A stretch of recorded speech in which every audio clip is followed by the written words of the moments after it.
un mois au lieu de 6 mois, c'est-à-dire 1 Sauf 800 si le € au juge lieu de 10 considère 800 qu'il y a eu une €. discrimination et que donc le juge va apprécier le motif. C'est pas la loi qui fixe le motif. Discrimination ou pas discrimination, c'est un Si, ça fait licenciement une différence. abusif. Donc on fait, si vous voulez, le cas de Nelson, licenciement abusif. Avant, il a touché 6 mois de salaire. Là, avec la refonte du Code du travail par vous et par votre gouvernement, il touchera 1 mois de salaire. Jusque-là, le licenciement abusif, c'est-à-dire sans cause réelle et sérieuse, après un recours devant les prud'hommes, pouvait obliger l'employeur à payer des indemnités sans limite de montant. Il était déterminé par le juge qui le fixait en fonction de l'ancienneté, de la situation familiale, de l'âge. Avec les ordonnances, les montants des indemnités seront plafonnés selon l'ancienneté et à des niveaux très faibles.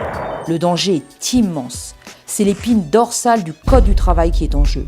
Si le montant est prédéfini, cela permet aux entreprises de prévoir sans risque le coût des licenciements à venir.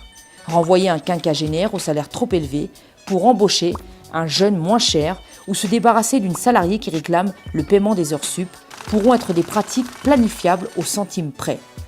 L'ordonnance va même plus loin. L'employeur disposera d'un papier officiel, simplement à compléter, où le motif n'aura pas besoin d'être précisé.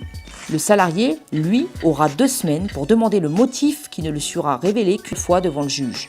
Une pratique sanctionnée par une amende d'un petit mois de salaire. À ces facilités de licenciement s'en ajoutent d'autres. Par exemple, quand le siège d'un groupe sera basé à l'étranger et que la filiale française sera déficitaire, elle pourra licencier ou même fermer sans pouvoir remonter juridiquement à la maison mère, pourtant bénéficiaire. Ou encore la possibilité de licencier l'ensemble ou partie des salariés lors d'un transfert d'une entreprise à une autre. Conclusion, la peur du lendemain ne peut pas être un modèle de société et c'est pour ça qu'on s'y oppose. Rien n'est encore fait. La mobilisation et les grèves sont là pour nous faire entendre. Mais c'est aussi pour qu'on se saisisse tous d'un sujet aussi important que la place du travail dans nos quotidiens, pour montrer une autre voie et construire une alternative.